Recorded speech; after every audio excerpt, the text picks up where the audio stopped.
Following is a production of DallasCowboys.com and the Dallas Cowboys Football Club. How about them Cowboys? Yeah, go Cowboys!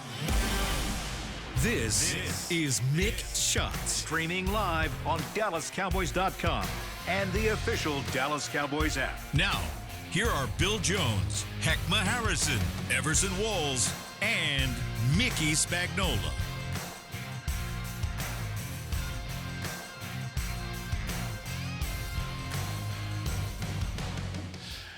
And it is time for a Texas Two-Step Tuesday edition of Mix Shots inside the SWBC podcast studio. Yes, Heckma Harrison says, come on in. Do it. You ain't connected there? I ain't connected. Well, and Everson's trying to get connected over there. We'll figure it out. We good. Don't worry about it. Why is this a Texas Two-Step Tuesday edition of Mix Shots? Because the Cowboys are trying to complete the Texas Two-Step.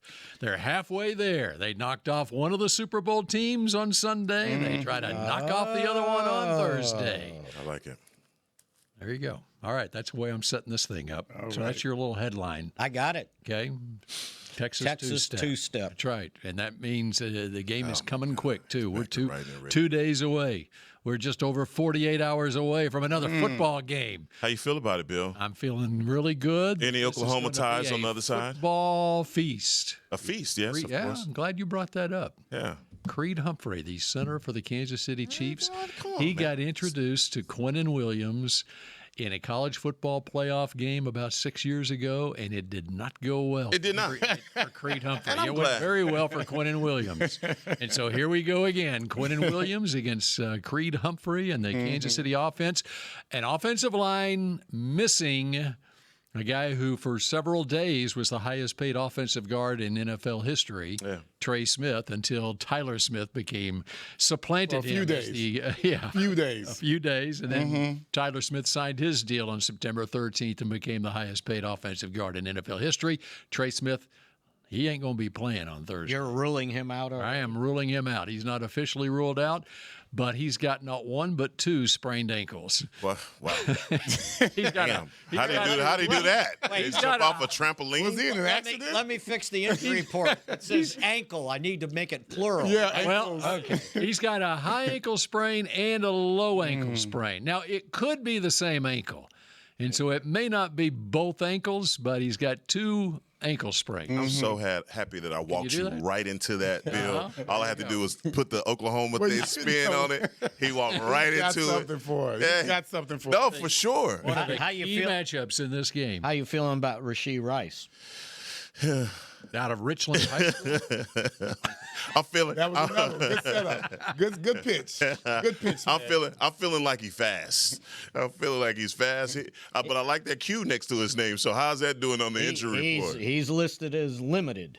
He came back in the game on Sunday and had a key catch in overtime. But you saw it where he made the catch over the middle and he slid down immediately after making the catch. They were in field goal range, and so he did not. What injury is it? A hamstring? He has a hamstring. Hamstring, and so he was not risking it or injuring it any further. But here we are. It'll be 4 days later. Anytime somebody has, if I go up against a wide receiver with leg problems, I'm not backing off the entire game. I'm going to press him the entire game, no matter what. Even if it's a zone, I'm going to be in a press position because you don't want them to have their comfort zone. That's right. Yeah, make sure that if they have to use it, Stress it. They stress it even more.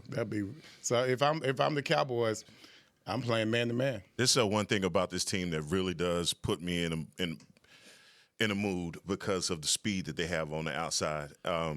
Rashee Rice, Xavier Worthy, Hollywood Brown. Oh, Worthy's limited also. Yeah, and company. I just think from what we faced, this is a trio of guys, and Juju Smith-Schuster, can't forget about him because he is an animal when it comes down to blocking down the field, and he's a possession receiver also. So the challenge, I think, for Eberflus is, look, you feel like the communication is better on the back end because of the way that the defensive line production has ratcheted it up.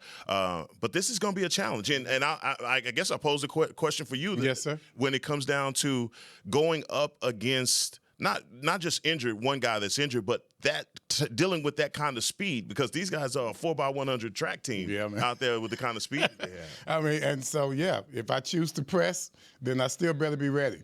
Yeah. It's not as if they're just limping out there onto the field.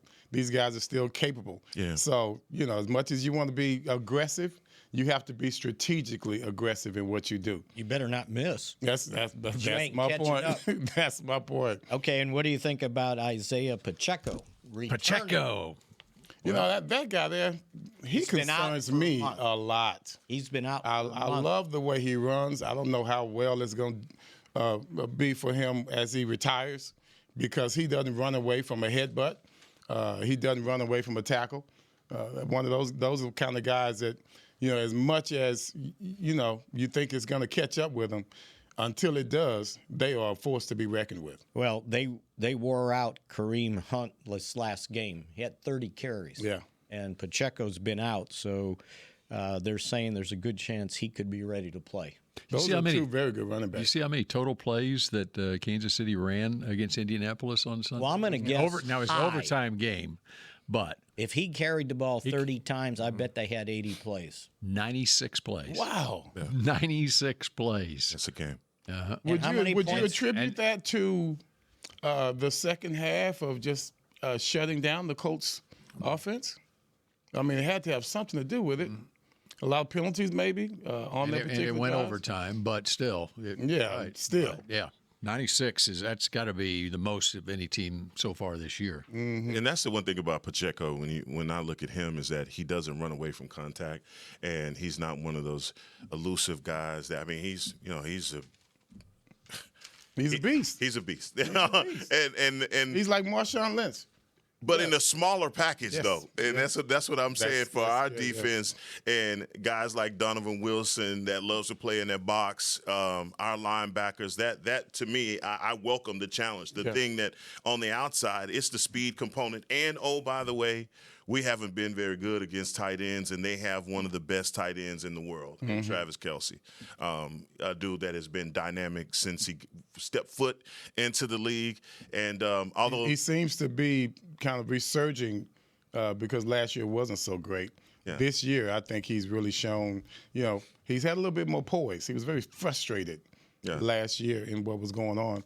And now I think he's kind of settling down a little bit. Like dude, don't come and attack your coach every time you come off the field. Well, that's they have their relationship with each other, which is kind of weird. Man, calm down. Hey, they bumping into each other after every possession. But I was talking to Nate about this and just the amount of games that the Kansas City Chiefs have played over the years. And I mean, as well, the playoff football. It's a long season. Yeah. They've been in those long seasons for a very long time. And they've played.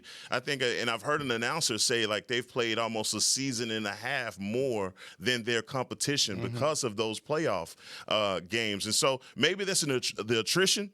You're starting to see the tired legs, whatever it is. Hey, 98, 96 plays in their last game. I hope they burnt out. And then they have to travel? Then they got to travel. It's not far. I know it's a short league. It's not far, but man. So you're telling me they ran that many plays and only scored 23 points? That's right. How's that happen? That's right. I don't know. Turn the ball over? Well, some of that too. Yeah, they did some of that too. That's Colts ran 51 plays in the game. Colts. And there's something's got to be wrong. Well, I mean, you had a defense that shut them down in the second half. Period. That's all it is to it. It's not a Scooby-Doo mystery. That's a factor. That's what happened. Yeah, they were 3 and out almost the whole fourth quarter. It was Daniel Jones back in New York. Yeah, so I don't know. As you guys look through the books, I mean, they won. When you start talking about Pacheco and the matchups between he and our safeties, as far as I'm concerned, a tackle is a tackle.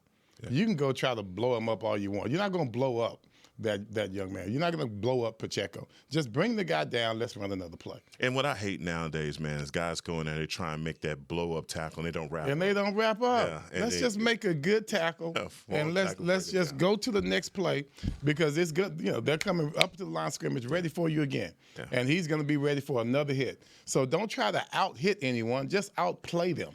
All right. So Okay, the wait a last quarter of the game, Here comes Colts Chiefs. The last Stag says quarter. he To has your something. point, Go Everson, ahead. what you said about the Colts. All right, we're looking fourth quarter and overtime. The last 4 possessions for the Colts against the Chiefs in that game, it was 3 plays punt, 3 plays punt, 3 plays punt, 3 plays punt. That's what happened. 4 straight 3-and-outs for the Colts. So that's 12 plays, offensive plays.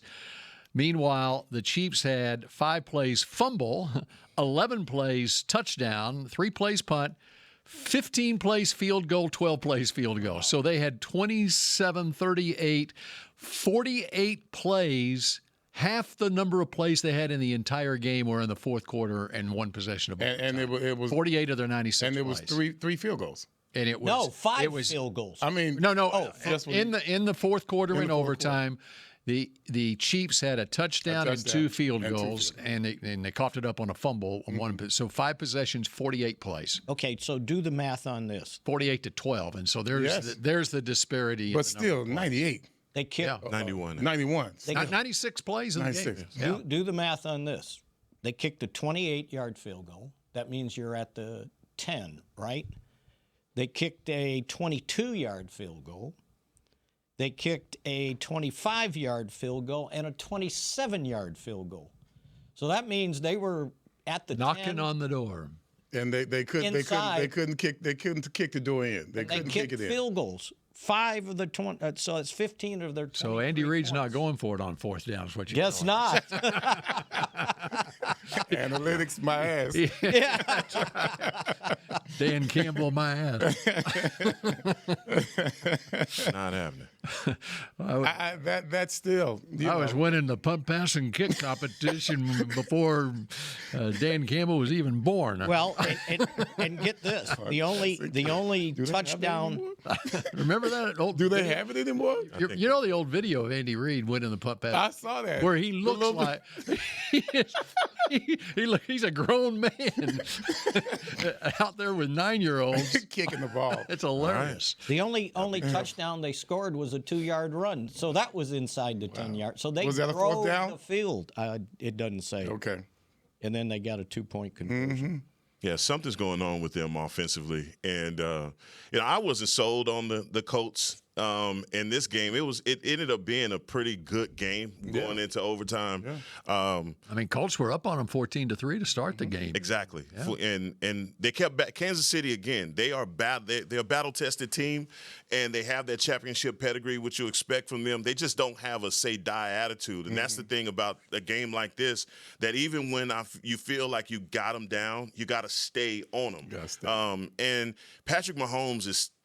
I mean, he's still the best in the business. And when I've seen called games where there's a quarterback out there that is supremely confident in his arm, it feels like he's always like a smidge away from disaster because he's trying to deliver the ball in spots where other guys can't get it to, and that usually it's either feast or famine in situations like this. He has been feasting. Feasting for the most part for a long time with those throws. So I'm just looking at our secondary saying, look, even when you are perfect, you got the best coverage in the world, he finds a way to whiz a ball past you. And when it comes to playing against someone like that, don't let them overwhelm you. You're a ball player too. Right. The ball is still the ball. It's still going to travel a certain way. If you covering your receiver, then that ball is yours.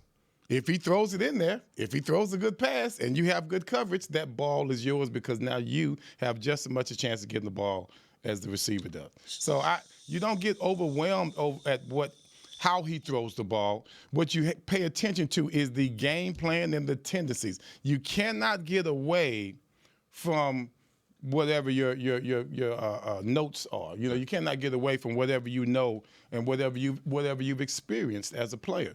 And I know these guys don't have much experience in our secondary, but at the same time, football is still football. Yeah. That means that our defensive line still needs to put pressure on him. Our defensive line can't break down, just like you can't do on Jalen Hurts, and allow Mahomes, who at one point was the leading rusher on this team at one point during the season. So you've got the same issues that you had last game with Hurts, except maybe a better passer and someone who's more efficient in the passing game. He got sacked. He got sacked 4 times in that game.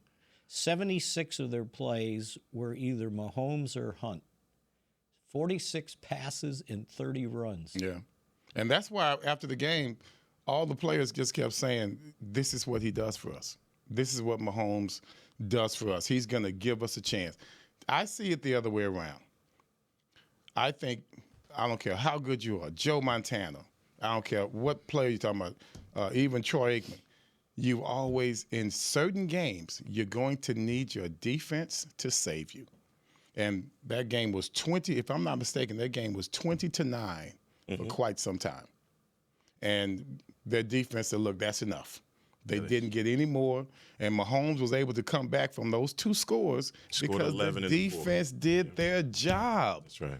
You can't do it by yourself. The defense did their job. And so to me, I don't care what, especially with the quarterback we have right now, if your defense does its job, then look for your quarterback to make something happen. All right. Just getting started on a Texas two-step edition of Mick Shots. And when we come back, what do you got on that rundown when we come back? Well, Dak and Mahomes head-to-head. You want to go with George Pickens and CeeDee Lamb? Let's go to Dak Mahomes head-to-head. Yeah. And Mahomes, this will be his first NFL action at AT&T Stadium. Let's talk about his history here when we come back here on Mick Shots. Miller Lite, the legendary light beer. The originator, the inventor. If this beer could talk, it'd tell stories about that one time, that night, that one guy, that one gal. Writing a story 50 years long and 50 million friends wide. Because legendary stories start with a light. Here's to 50 years of Miller Time. Celebrate responsibly. 2025 Miller Brewing Company, Milwaukee, Wisconsin.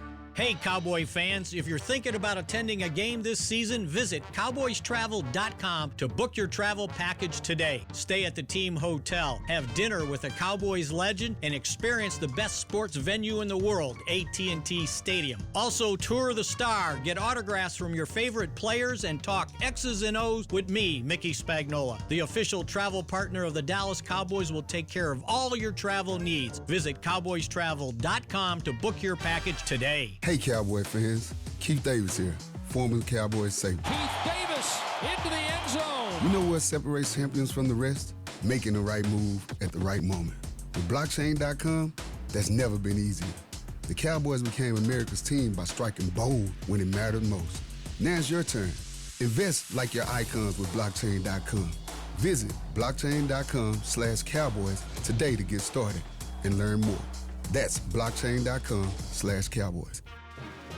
The National Medal of Honor Museum is now open in Arlington, Texas, just a few blocks from AT&T Stadium. Immersive exhibits and exciting technology allow you to fly a rescue helicopter mission in Vietnam and have conversations with virtual Medal of Honor recipients. Come be inspired by these incredible stories of ordinary Americans who did the extraordinary. Get your tickets at mohmuseum.org. Back to Mick Shots. Get in the game this holiday season with Dallas Cowboys youth football and dance camps presented by Invisalign. Athletes 6 to 16 take the holiday hustle to football camps on December 23rd and 27th. Future DCCs sparkle with America's sweethearts on December 27th. Spend your holiday break learning from the best. Register before December 1st to save $25. Visit DallasCowboys.com/camps to learn more.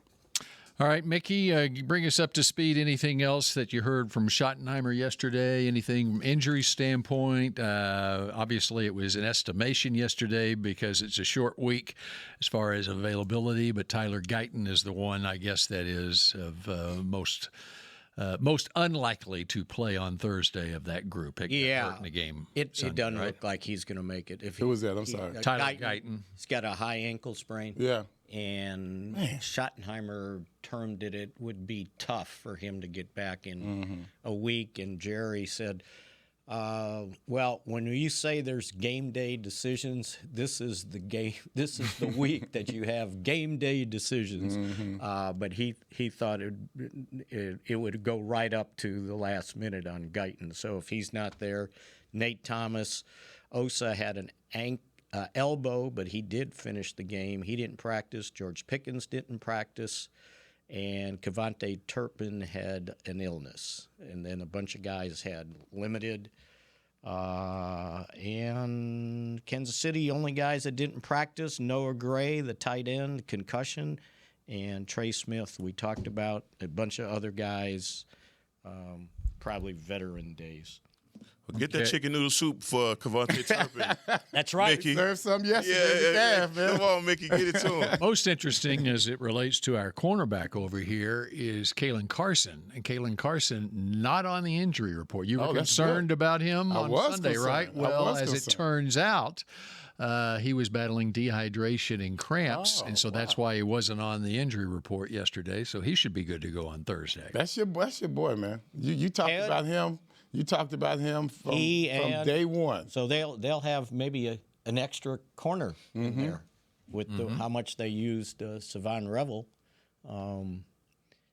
And did you show me the video of Elijah Clark yesterday? I did not, but everyone's seen it. Yeah. Everybody's seen it so far, yeah. right? Yeah. So they finally interviewed him yesterday, and no one could find him. Well, he's in the young man's locker room, right? The rookies and the rookie free agents, they're not in the main locker room, so they had to go get him out. And I saw a big group around somebody standing in front of Aubrey's locker. Yeah. Going, what the hell's going on, right? Well, he was doing a big interview because not only did that video get out of him being the gunner and getting knocked down 3 times and causing the fumble on the punt return, but back in Camden, New Jersey, elementary school, which is right in the heart of Eagles country. Yeah. It's like right across the Delaware half River hour from Philly. maybe away. He said 10 minutes. 10 minutes. They did it was Cowboy Week, right? And they got these big blocking dummies, and they put Cowboy player faces on the dummies and had the kids with punching bags punching out. So like elementary school. Kids. Elementary school, right? Well, just so happened. Boy, only Eagles fans Just so have happened. kids do that. Clark's nephew goes to that school. goes to that school. Yeah. And he said, I had to call my sister and say, he didn't participate in that, did he? I would have protected it. Like, no one's punching this. And it was his elementary school, too. How about that? Damn, some loyalty. So it just, I mean, he just, that play amplified, and I tried to say it yesterday, but I couldn't remember everybody's name, so y'all kept dogging me and interrupting me. But that showed. Oh, not us.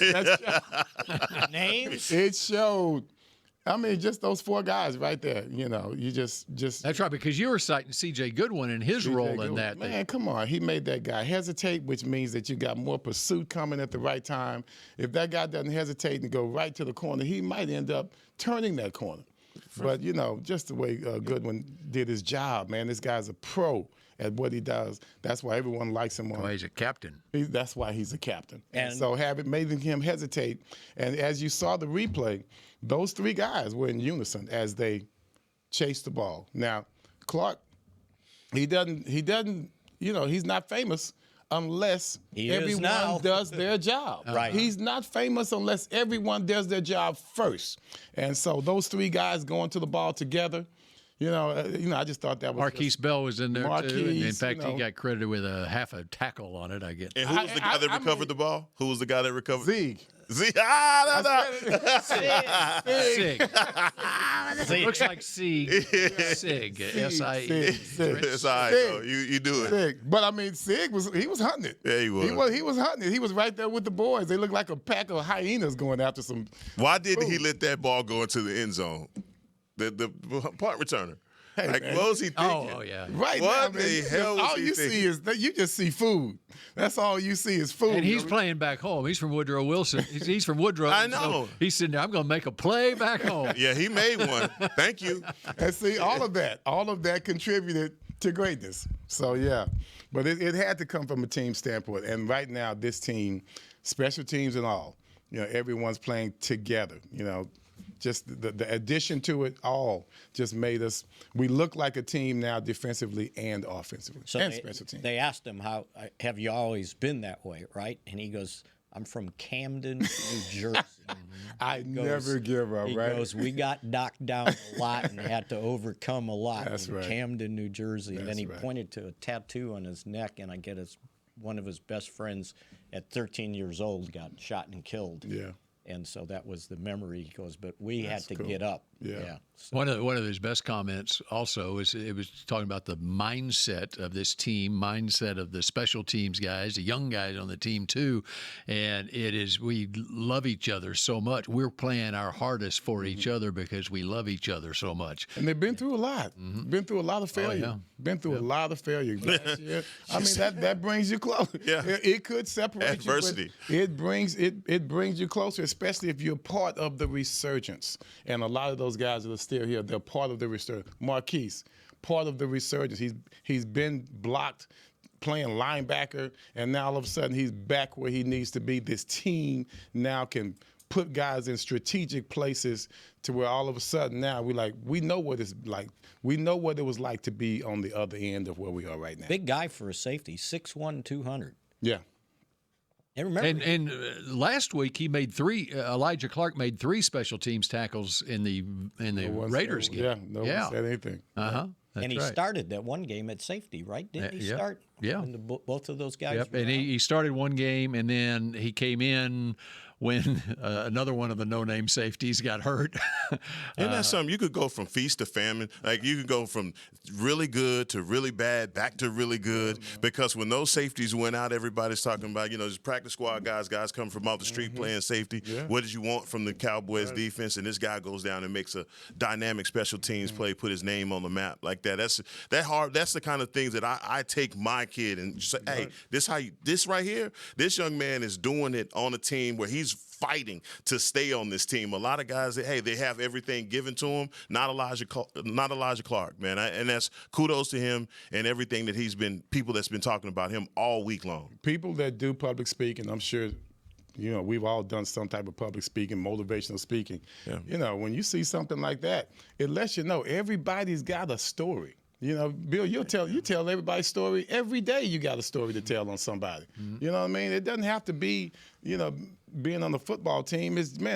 Stories, they're never ending, and they can be motivational on so many different levels. So, you got guys on this practice squad.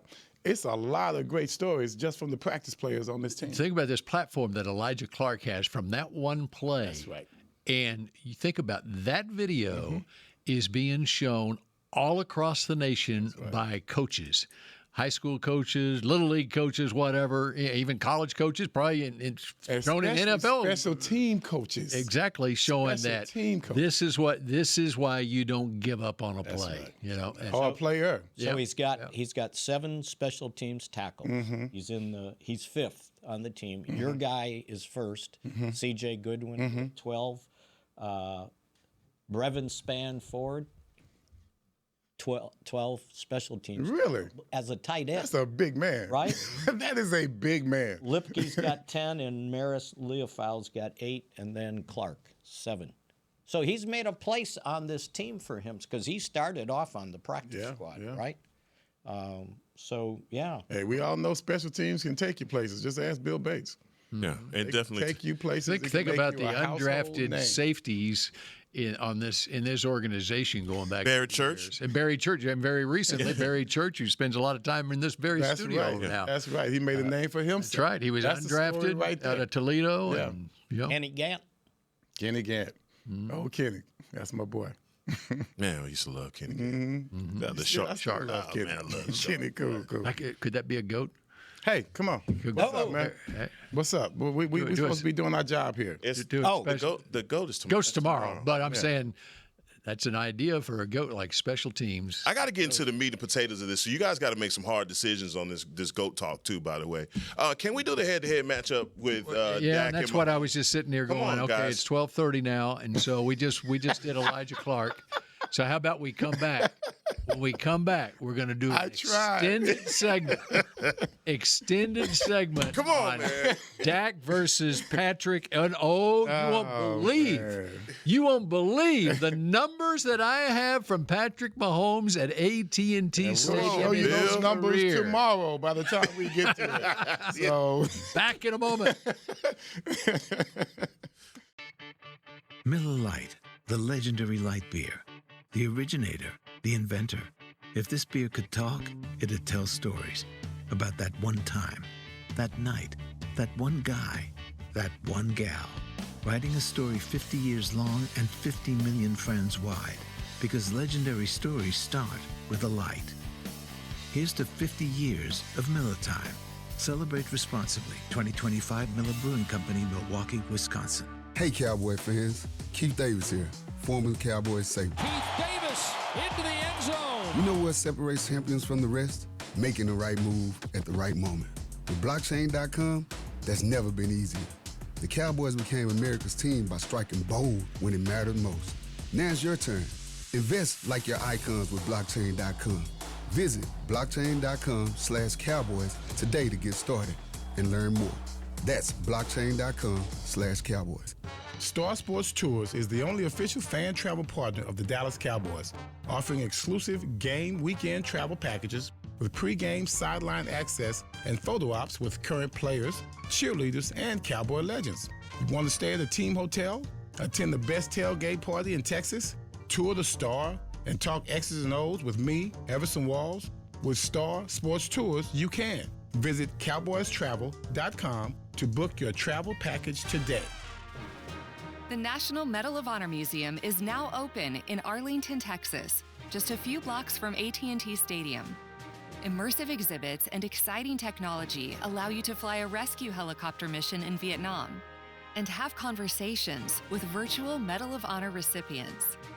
Come be inspired by these incredible stories of ordinary Americans who did the extraordinary. Get your tickets at mohmuseum.org. Back to Mick Shots. For real? Cowboy. I didn't trust you guys. Yeah. Cowboys Nation, Tom Gibson has been named your 2025 Dallas Cowboys Fan of the Year, presented by Captain Morgan for his dedication to the team and spicing up the game. Vote for Tom to be named the ultimate NFL Fan of the Year at NFL.com/Fan of the Year. All right, Dak Prescott versus Patrick Mahomes. Dallas Cowboys versus Kansas City Chiefs. By the way, this has the makings of the most watched NFL regular season game ever. Did you hear Jerry's prediction? Oh, what did he say? He said that there's a good chance there'll be more than 70 million people turning into this game on TV. Wow. 70 million? That's what he said.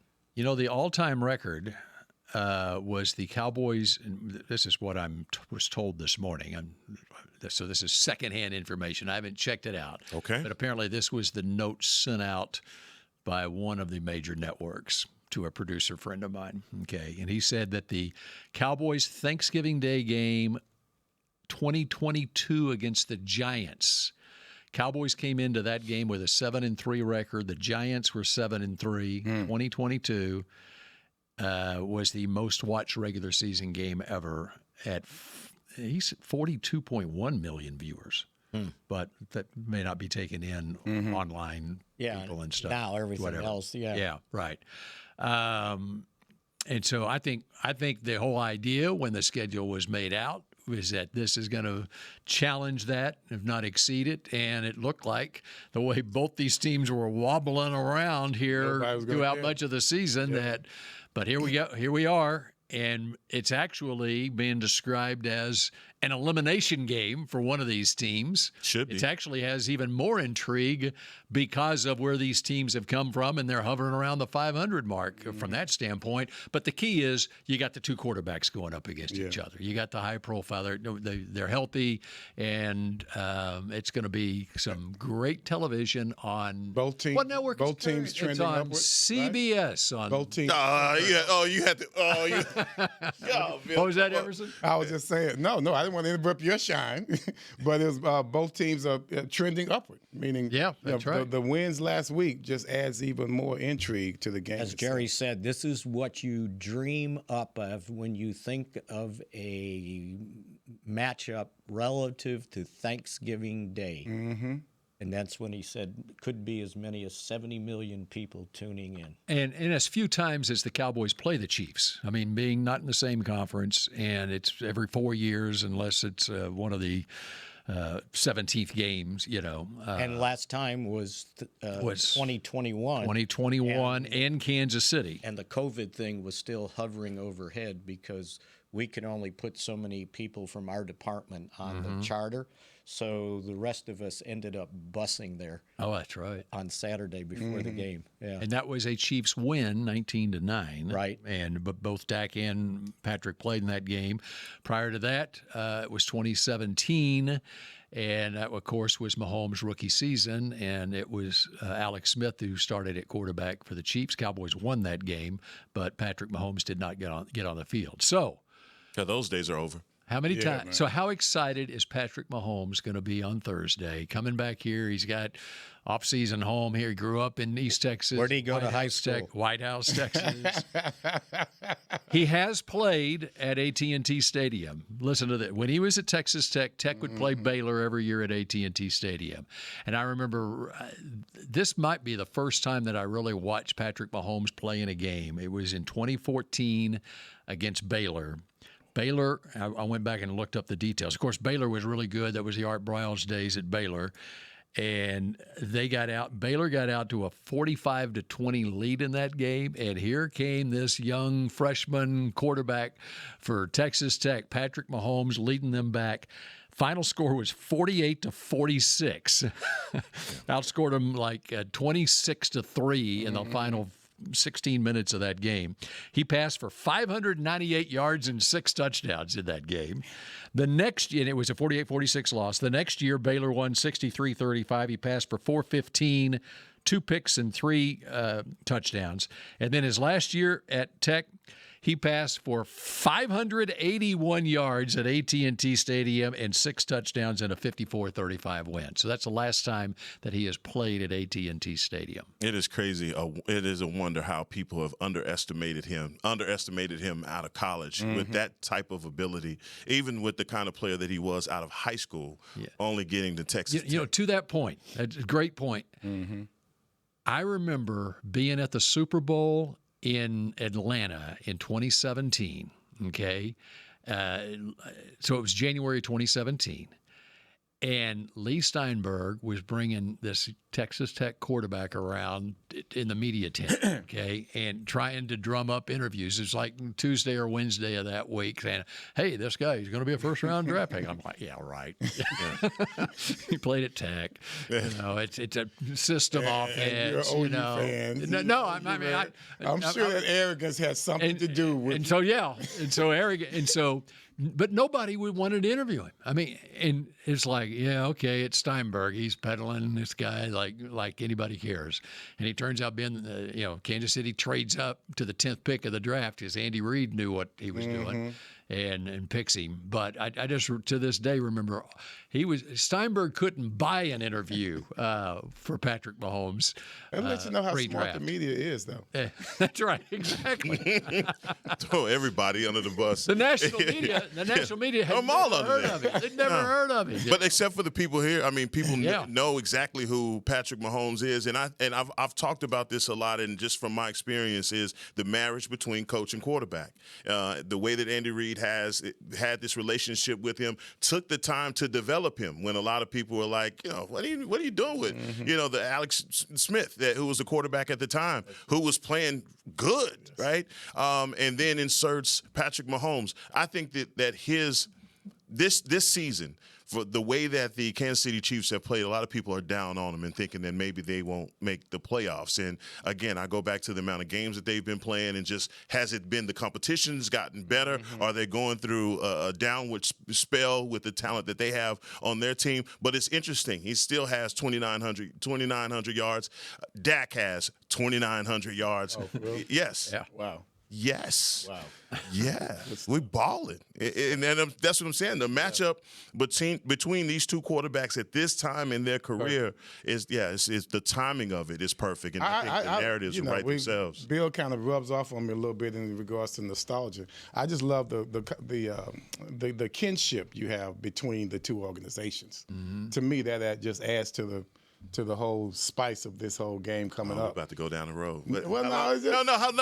Tell me the history. Speaking of the road, the Preston Road trophies at stake here. See what I'm saying? The Hunt family and the Jones family. Yeah, and I think they've got it now because they won. Yeah, they last won meeting, right? That's and right. they haven't played in the preseason since. Would they pass it on? No, they did because it started back before they were playing each other, right? It was. They put it up for the preseason games. They did. It kind of cheapens it, doesn't it? Kind of cheapens it a little bit, but somebody trying to get that trophy back. Some meaning in the preseason. To me, just the history of this, growing up down the street from all of this stuff going on, and just the fact that the Hunt family decided not to pursue. To challenge, what is it? I can't remember the name of the team. Dallas Texans. Yeah, they were Texans, but the owner himself, or Lamar Hunt. Lamar Hunt. Yeah, right. Lamar Hunt didn't want to challenge, so he said, "You know what? I'll take mine to another." Well, you know what was going on back in the day. Tech Schramm told me the story about when they were both playing at the Cotton Bowl. Mm-hmm. And so they're both struggling to get people to watch the game, right? Because it was called that professional football. College football was everything here, right? As a matter of fact, my good buddy, the late Frank Luxa, told me when he was working in Fort Worth, no one wanted to go cover this professional team, meaning the Cowboys, and Blackie Sherrod said, who wants to go cover? And no one spoke up, and Frank goes, I'll do it. He goes, I had to drive 30 miles back and forth each way to go cover this pro team, right?